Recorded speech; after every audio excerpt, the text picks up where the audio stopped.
Greetings, family. Assalamu alaikum. It's such a beautiful, beautiful day out here at the Honorable Elijah Muhammad House. This is the House Museum. It's the former home of the Most Honorable Elijah Muhammad. It's such a beautiful day. I just couldn't resist going live with you guys from here. So come on in the room. Come on. I just wanted to go live from here. You all would not believe how beautiful it is out here today. Let me just walk you all to the back and you can see how beautifully the sun is shining on the house. You're right, it's sparkling. It's just amazing. And we'll walk y'all to the back. Hold on. Pick up some trash here. But yes, the trees are looking vibrant. Everything is nice and sparkly over here. So you just see how beautiful and peaceful and amazing it is. I can't wait for you all to be able to come over here and just sit down here in the back and enjoy a little chai and share presentations and share great stories about this beautiful home. It's just so gorgeous. But it's really the peacefulness of it. The peacefulness, the beauty. Yes. The mosque was beautiful today. Just the beautiful sea of white. And, I'm a Vanguard for life, so I'm always so proud when I see the Vanguard and the sisters. And I think about all the work we put in back in the day. And I'm just grateful. I'm grateful to be among those chosen by Allah to help do this great work among many millions of us. So yes. Hey, did y'all get y'all commemorative Elijah coins yet? Make sure you go to sajdahhouse.com. There are not that many pendants left. I actually have them with me. So I have a couple of people coming here to meet me at the house in a few minutes. And if they end up getting these coins, I think there's like maybe 7 or 8 left of the pendants. And wait, here it is. Of this one, there's like maybe 7 or 8 left. And then the rest are the graded coins. The graded coins actually have more value, as I was mentioning to you all before, because they're going to double as your membership number. So when you get that graded coin, on the back of it, there's a number, and it's going to give you certain membership access that you're going to want in the very, very, very near future. So we're going to start rolling out some of the benefits of that membership. And as I mentioned on the last live, I'm working on that infrastructure now so that you all will be able to purchase your membership. Wa alaikum salam, Brother Daniel. Welcome everyone. Come on out. Just, man, if you all could just stand here with me and just feel the beautiful breeze. Talk about an anointed piece of property. It's anointed. I called it sacred space, and the Honorable Minister Louis Farrakhan told me, he said, you're right to call it sacred when a God decided to move in. And last week I really couldn't come live to you with you all like I wanted to because I had lost my voice. And I thought it was interesting today. I learned that Sister Captain lost her voice too last week. So there's something in the air, something going on. Maybe us old school heads. Allah said, no, we're gonna let y'all be quiet for a minute. But yeah, so I couldn't really do a lot. I couldn't talk a lot. My voice was gone, or at least it was off and on and back and forth. And then I started taking something for it that made it even worse. So anyway, family, go to sajdahhouse.com. get your commemorative coin. Those of you who are followers of my YouTube channel, you know that this Saturday on the Sajdah Saturday morning coffee talks, I actually played the excerpt of the business meeting. I only played my excerpt, the excerpt of when I went up front for a little while when the minister called me. So if you jump over to the Sajdah Wendy Muhammad YouTube channel, you will see where the minister called me up. And so I'm just asking all of you all to join him in support of the renovation and restoration of the former home of the Most Honorable Elijah Muhammad. Look, the minister is so amazing. That debunked some rumors, huh? Folks is going around saying, well, you know, the minister is not with her and she's not really in the nation and don't nobody know her. And I'm like, what? You know what's crazy? Because when people say things like that and you have something that you've given your entire life to, if you're not careful, it can throw you off of your square. And I'm so grateful because so many sisters, so many people were coming forward going, look, I'm your receipts. I was there. I know. Or people who know me more recently in business say, I know how you're always infusing the teachings and everything. What are they talking about? And I said, well, hey, it is what it is, because Allah is the best knower. And Allah blesses me every single day. And I'm just going to continue to praise him and give thanks and be grateful to him who is the author of it all and possible for it all. But I'm enjoying myself just at this anointed space. I'm sitting back here. I'm just waiting for a few guests. And let me tell you, this back area, I call it the Garden of Peace for a reason. Right now, the breeze is blowing, and I'm looking at the squirrels kind of just creeping by, moving nice and slowly. But let me tell you something.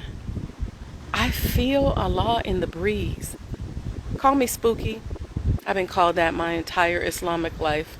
Call me spooky, call me whatever, but I feel the love of Allah in the breeze.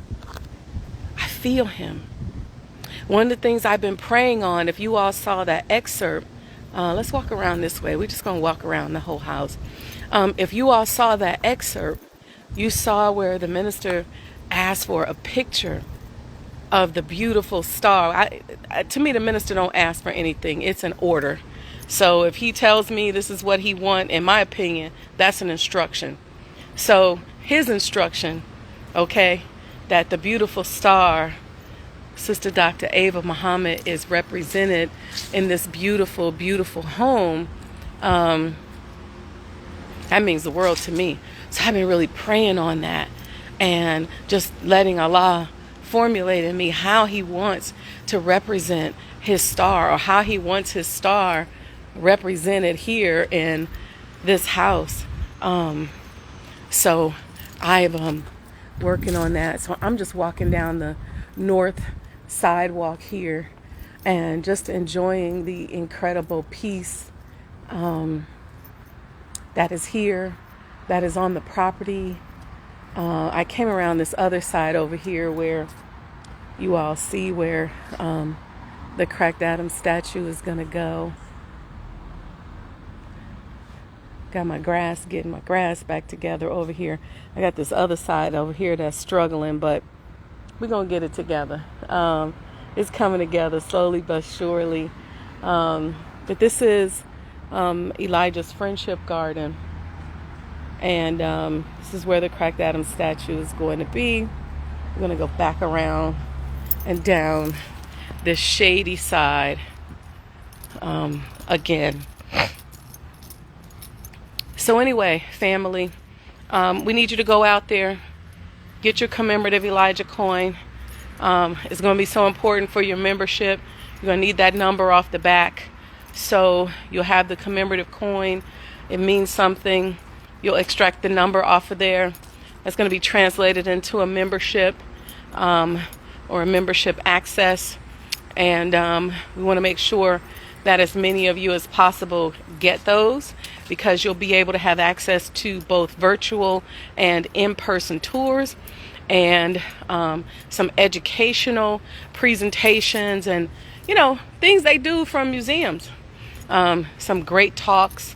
One of the beautiful things that I've been participating a lot in now as a preservationist is I've been going to a lot of these historic homes and just participating in some of the historical conversations.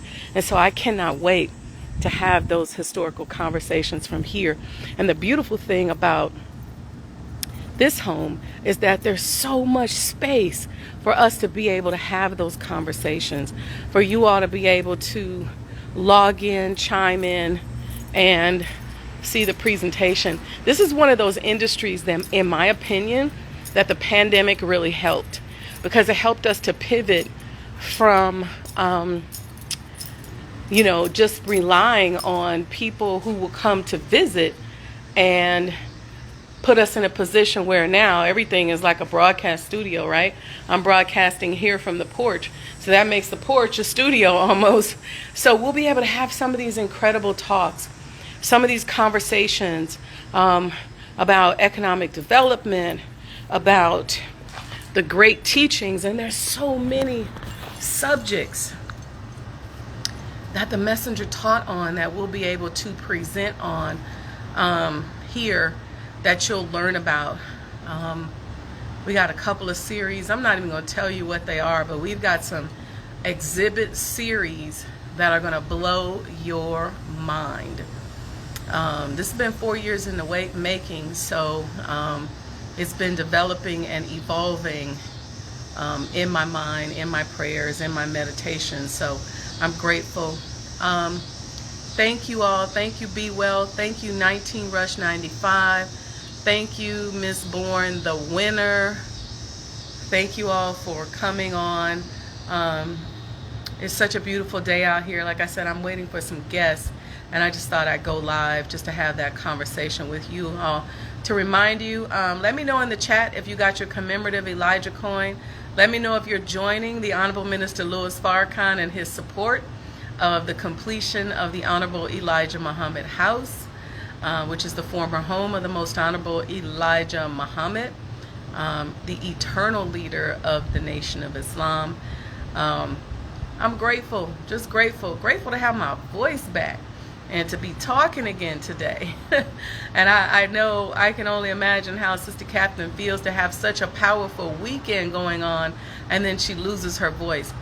I know that feeling, because last week I was just like, what is this?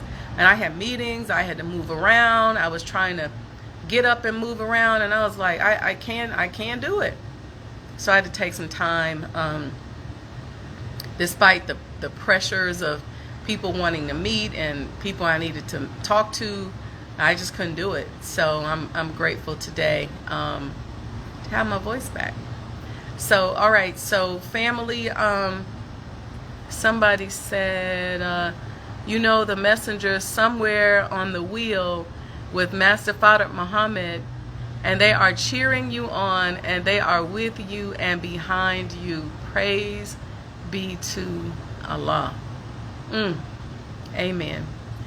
I said to the Honorable Minister Louis Farrakhan that I just want Allah to be pleased with me, and he said that he was pleased, and he's backed by the two, or he represents the two, is what he said. And so last Wednesday, by what he did, it wasn't really about, because a lot of people called me and I think they kind of had the wrong interpretation of it. It was like, yeah, people need to support, about time. And I said, no, that was really for me, Allah thanking me and showing me and telling me to keep going.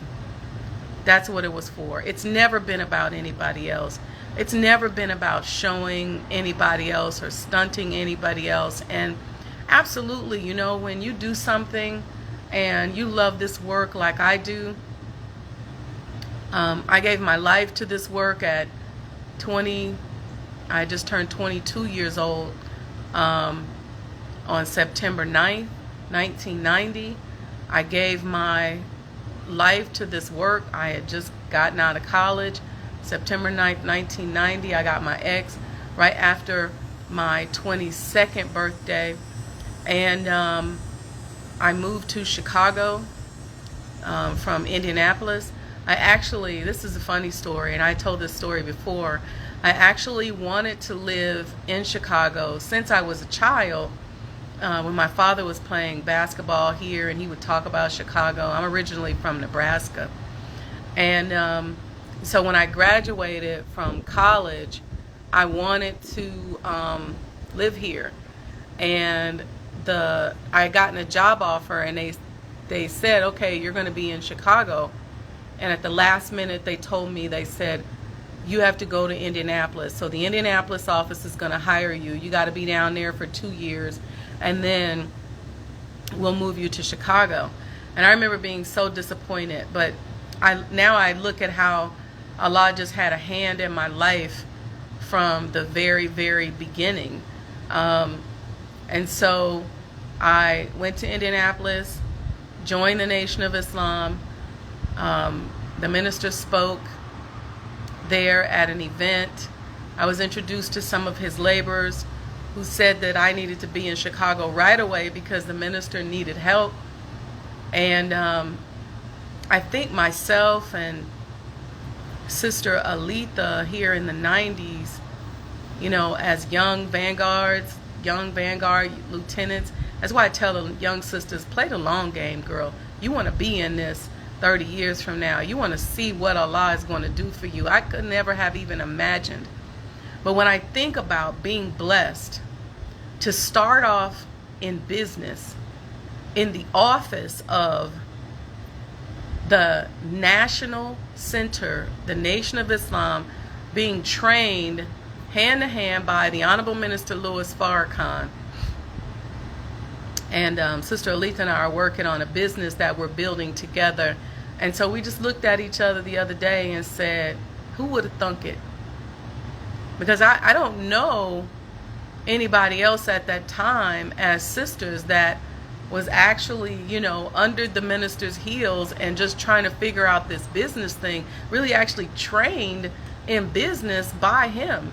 So we owe him. We owe a debt of gratitude. I have been tremendously successful in business because I started out with a man who made an ultimate power move, and that is rebuilding a nation that was destroyed. Not rebuilding a nation from scratch, but rebuilding one that was destroyed. That's a different thing. See, because a renovation is different from new construction. New construction's a lot easier than careful renovation and restoration of something that was all but destroyed and liquidated, as he said last Wednesday. Look at the choice of words. Liquidated. And so the Honorable Elijah Muhammad and his work being liquidated. It's interesting because I started studying the accomplishments of the Muslims back then. That's how long this has been going on and around in my brain, since the 90s. And I had no idea that he would say, now go get this house and go do this and bring Sister Alita back and y'all start where I had no idea. I knew he was working on something with me, but I had no idea what it was. I still have no idea what Allah is doing. I'm just practicing being of obedience and in submission and allowing him the privilege of being used. Official Business said, Assalamu alaikum. Thank you for sharing your stories and insight. Sister, all praises due to Allah. Yes, all praises due to Allah. So the reason why I say that our training in business, the most unique training, and there's not a lot of us that could say that we were trained in business by the Honorable Minister Louis Farrakhan, because I know for myself, graduating with a degree in finance and accounting, and then working, and then being thrust at a young age into an office where we are rebuilding and building a nation, learning project management, learning principles of business, watching a man negotiate and have business conversations, being a part of and being around this incredible man, the Honorable Minister Louis Farrakhan, as he's rebuilding his father's work. We don't even know the messenger, but we're watching. And I could bear witness because having had a business degree and having had studied business for so long and almost all my life, that when I'm watching him making certain business moves and I'm listening to how he's telling us to conduct ourselves from a business and professional standpoint, it didn't click to me until many, many years later. I said, this is training. See, I thought we was just short-staffed. We didn't know. We thought we was just short-staffed. Yeah, we were short-staffed, but we were selected staff, selectively short-staffed, because Allah had something in his mind and that he planned. And I cannot tell you how many times I've been at a business table, a negotiation table, having conversations with people, and being able to call on experiences that I had, here at the Palace or at the National Center that served as that foundation. I'm going to tell you this.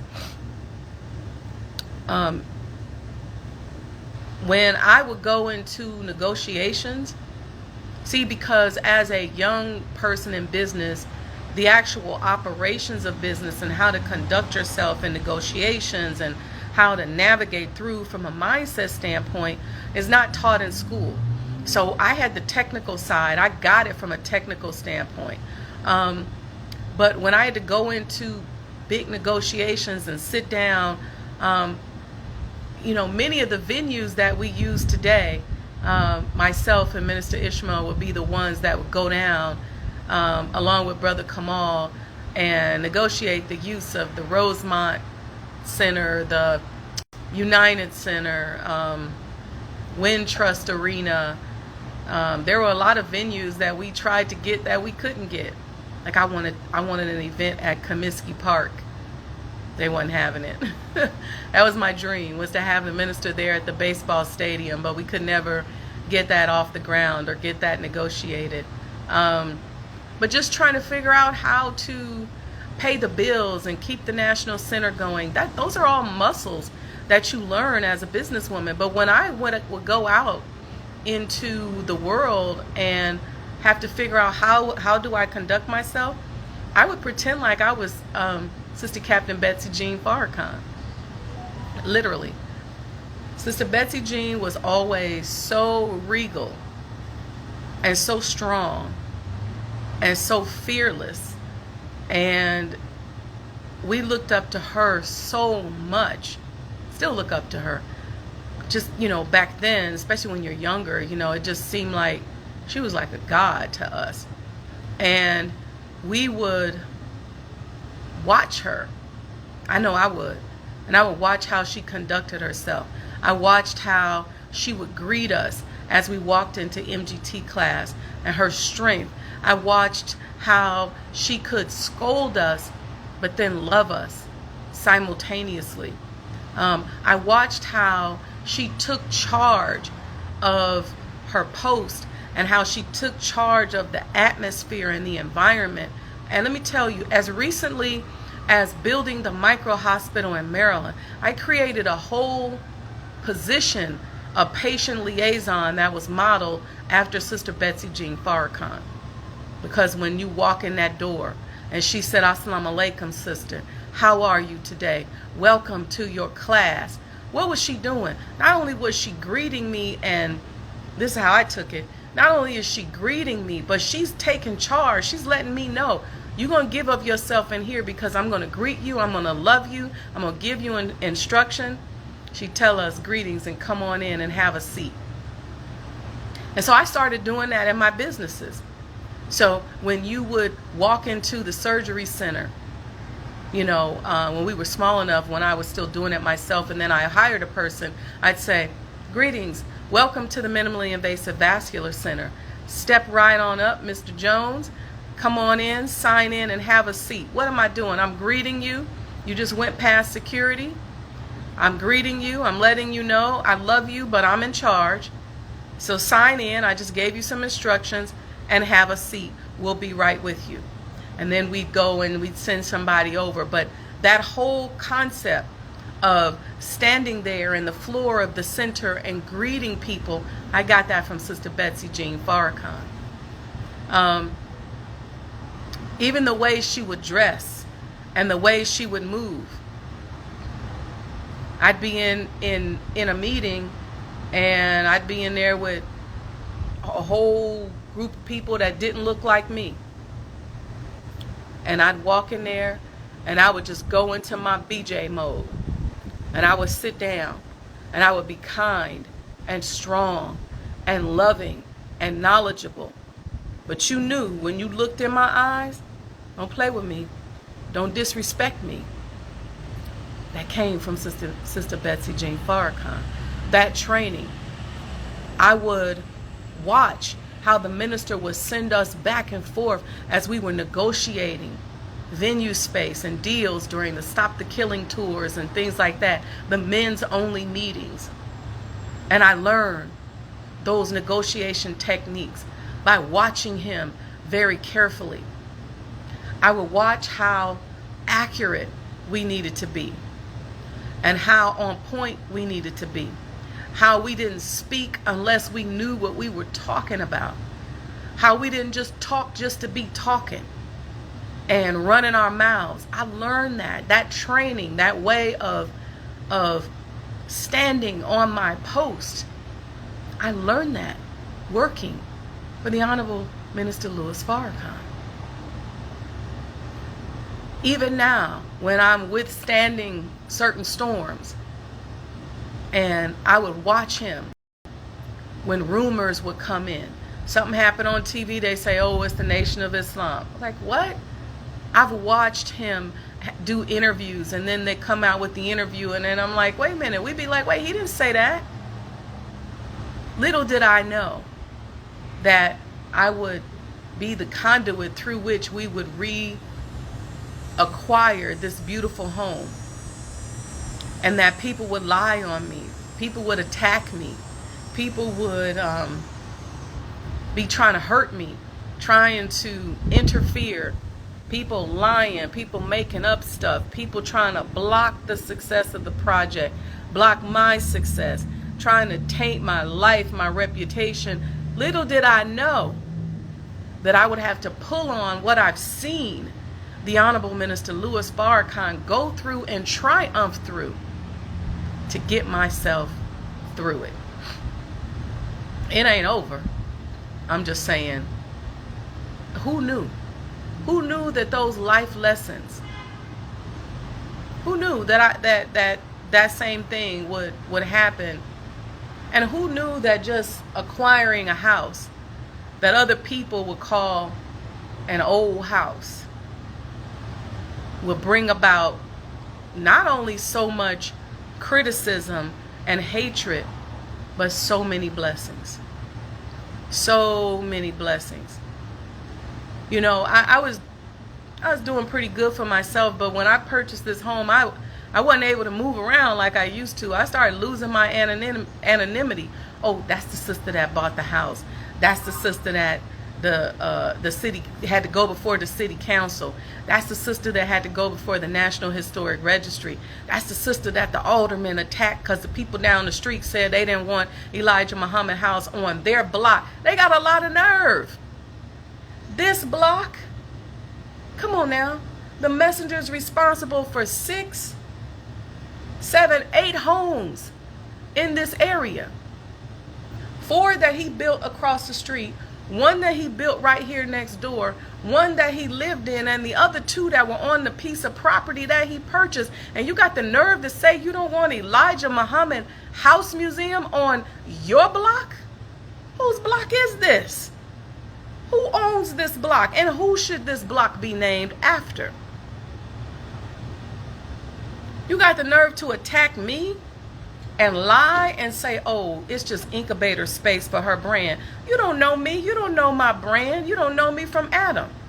Why don't you come ask me what it is? It's a house museum that is dedicated to the upliftment of the life and work of the most honorable Elijah Muhammad. This is history. This is the single most important piece of property in modern day black history, because more people walked up this sidewalk to meet with the Lamb of God and to learn from the Lamb of God than any other piece of property in modern day black history. How dare you? But you see, this is why you never know who you messing with. This is why I don't mistreat people. Because, let me tell you something. More people came out of the woodwork. It was sisters that work in offices around the city, different departments, different places, who said, you know what, sister? I'm going to help you, Sister Sajdah. You was my orientation teacher. Who knew? People who said, you know what? My father was in the nation. My mother was in the nation. I now work here. What you need? White people who came up to me and said, I used to live in that neighborhood. The white man who said my father was friends with Elijah Muhammad. They used to talk back here over the gate all the time. See, Elijah's everywhere. When I was selling real estate on the south side of Chicago, I thought I was just getting into real estate. But when I used to go door to door over in South Shore, I'm going to tell you something. 1 in 3 houses had a picture of Master Father Muhammad, the Most Honorable Elijah Muhammad, or the Honorable Minister Louis Farrakhan in that house. And then I'd see Martin Luther King. And then I'd see white Jesus. But all up and down this south side is black people who were followers of and who benefit from the work of this man, the Honorable Elijah Muhammad. And then people came to me and said, oh, okay. Because I didn't ask for money until I put my own money into it. I put $3.5 million of my own money because I said, ain't nobody going to say I'm asking for money and think that I would even do anything for the money, with the money, that other than what I'm said I'm going to do with it. Because I got skin in the game. And so when I'm asking you to go out and get these coins and help to support the work that the Honorable Minister Louis Farrakhan just told us last Wednesday that he supports, I'm not playing no games. And then people have come to me and said, we'll give you some money, but don't put the picture of Master Father Muhammad back up there. That's a non-negotiable. Why is it a non-negotiable? For one, because if you was listening to me when I said that this first floor is going to replicate the way it looked in the 60s when the Honorable Elijah Muhammad lived here, then you know that picture of Master Father Muhammad was there. Number two, I'm a follower, I'm a believer in Master Father Muhammad. I believe that he came in the person, that Allah came in the person and told us his name was Master Father Muhammad. I've taught that for years. I've been orienting people and women and men in that direction for years. How dare you tell me we'll give you some money and think I'm going to sell out and not believe that Allah would have my back by you saying, I'll give you some money if you don't put that picture back up there. How dare you? Take a hike. Take a whole hike. That's a non-negotiable. Here's another non-negotiable they told me. People offer money. They say, but I'm concerned. Somebody said to me, I'm concerned by how the Honorable Elijah Muhammad is going to be represented. So me, being naive, because I'm thinking everybody loves history. Everybody loves the Honorable Elijah Muhammad because I love him. So I'm thinking everybody else loves him. But they said, I'm concerned about how he's going to be represented. So I'm thinking maybe they thinking I ain't going to represent him right. They said, stop calling him the messenger of Allah. Didn't you just hear me say that I believe that Allah came in the person of Master Father Muhammad? He chose and raised up the first begotten of the dead from among us in the Honorable Elijah Muhammad, the first begotten of the dead, who is now seated at his right hand, who walked up to him and took the book out of his hand, who is now seated at the right hand of his father. What? Did you just not hear me say that I believe that? Then how you going to tell me not to call him the messenger? They said, oh, that's because you a Farrakhanite. So then I get accused of being a Farrakhanite. I said, all right, I'll take that too. Because were it not for my spiritual father, were it not for him, I wouldn't know who the Honorable Elijah Muhammad is. I wouldn't know who Master Father Muhammad is. You wouldn't be listening to me. You wouldn't be benefiting from all the things that I know in business. I wouldn't be nobody. I'd be probably a regular lost found sister with relative success. Are you kidding me? Those are non-negotiables. So I said, well, you know what? See, he who controls the purse controls the message. So why shouldn't this house be completed by the people who this man dedicated 44 years plus of his life? We're not separating the Honorable Elijah Muhammad from Master Father Muhammad, and we're not separating him. I'm not separating him from his star student, his star pupil who will be enshrined here in this house with him. I told his star student that from my mouth to his ears, he will be enshrined here. Because I know a lot of people don't want him in this house. They want to liquidate him. But as long as I'm living, as long as I can use my voice, as long as I can pound the pavement and sell something, they're not going to liquidate him. And guess what? I'm joined by a whole group of students and sisters in the community who understand the importance of what this man has done for us. So the three is one, in my opinion. See, I grew up Catholic.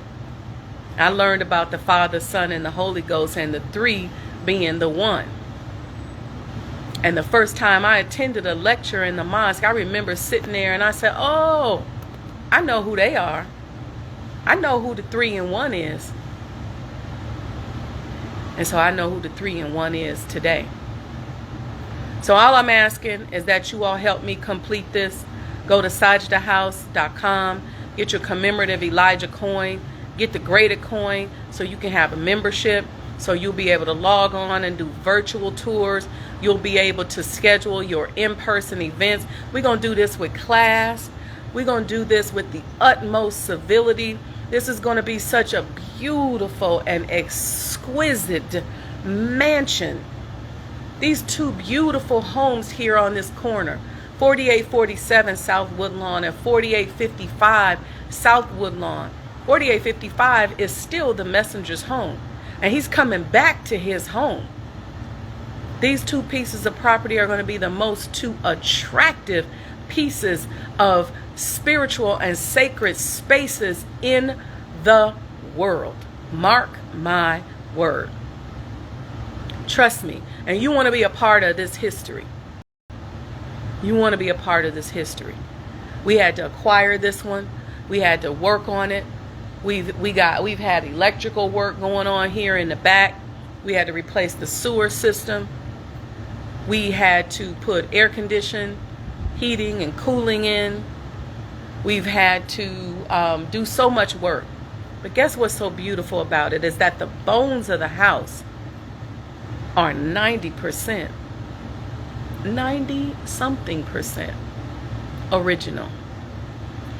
People have rumors going around. I heard somebody say, well, yeah, there was members of another community who said that you tore down all the walls in the house and you was just going to put desks in there.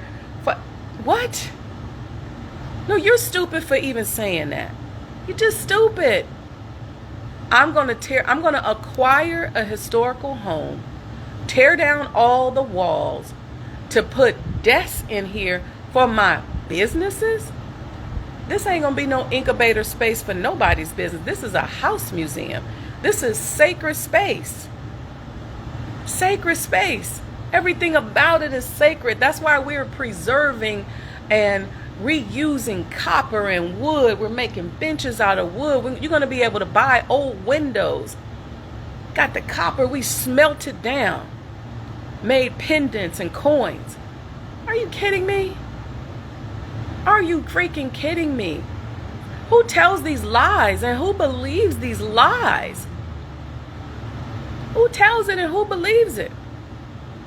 Oh, well, somebody said, oh, well, you know, the minister's really not supporting her. The minister doesn't care about the project. If he cared about it, he would have bought the house himself. Why should he have to buy the house when he got people that love him, that he's trained, who can get the house? We don't have to wait on him to do everything. He's taught us enough. If he don't say another word to us, he's given us enough to carry this work on. But in his beautiful grace and mercy, he came out last Wednesday and called me to the front, made liars out of all the people who had lied. But you know what? For me, it wasn't about them. It was about my certainty and the boost and the love that he gave to me. I had to hold back the ugly cry. And every time I look at that clip, I have to hold back the ugly clip. In case y'all missed it, it's on the Sajdah Wendy Muhammad YouTube channel. Just go to the last Sajdah Saturday morning coffee talk. Click on that and you'll see it. And I talked about being fishermen and fisher women. And knowing how to handle our people when Allah is using beautiful spaces like this house to call his people up out the grave. See, when they see this kind of work, they coming up out of the grave, they gonna be like, they gonna have the grave on them. They gonna have the world on them. They gonna have dis-ease on them. They might have a little weight on them. They may have a little dirtiness on. The wilderness might smell on them. But guess what? The bones is rattling. And when he say he gonna make the bottom rail the top, you should be asking yourself, the top of what? And you should be asking yourself, are we preparing ourselves to take that leadership role? All right, y'all. I done got out here and got full today and preached enough to y'all. But listen, support. Go to sajdahhouse.com. Let's get these coins sold. Let's get these bills paid. Let's complete his house. Because who should be completing the home, the former home of the Most Honorable Elijah Muhammad? The people that he dedicated his life to. That's who should complete the home. Not some people trying to negotiate with me talking about don't put the picture of Master Prophet Muhammad up. Stop calling him the messenger of Allah. Stop mentioning Farrakhan. They ain't the people who should be finishing his house. Not the people who want to get the house and get on the board and take over the story and change the narrative. Not the same people out here telling all of our other history. I'm talking about the people whose lives he saved. That's who should complete his house. That's who should complete his house. All right, family. So thank you. Please join the Honorable Minister Louis Farrakhan and his support of the completion of this beautiful home. I don't like bothering him. I don't want us to have to ask him for anything else. I want this time before, this is just my desire. This time before he makes that transition, that he can look at us and say, oh, they got this. They got this. I've been on this mission and I've been on my post, but guess what? They got this. They got this. That's my goal. So when he lays down and they decide to take him on to his next assignment, he can lay there and close his eyes and submit and let them give him his new assignment, and he can say, I know they got this. They got the nation. They got these houses. They got these businesses. They got the people. They got this. Let me go concentrate and get the book so I can bring it back to them. All right, y'all. Peace and blessings. Let me find out where my guests are. But thank you again. Make sure you guys go to sajdahhouse.com. Get your commemorative Elijah coin. I'll come back and tell you all some stories, more stories from back in the day. Maybe we'll do a little round table so you all can see just how blessed we've been. And when I see for myself Allah continuing to bless me and to support me, I can't do anything but to submit and to be grateful. I'm grateful because you all are the most beautiful people in the world. When God chooses a people, He raises them up and they love Him. You all are so beautiful. Your words, your notes, I'm just so grateful. Cannot wait for you all to see what I'm going to do with all the notes that you all are sending me by putting them in a nice coffee table book that I can't wait for you all to see. That will include pictures of the development of the house. So keep sending me notes. I love y'all's notes. Some of you all have sent me voicemails as well. All right. So peace and blessings, family. Please, please, please get your coin, and we'll come back live and talk about it. Happy Sunday. Love somebody today. Be grateful to somebody today. Be sweet to somebody today. Peace and blessings.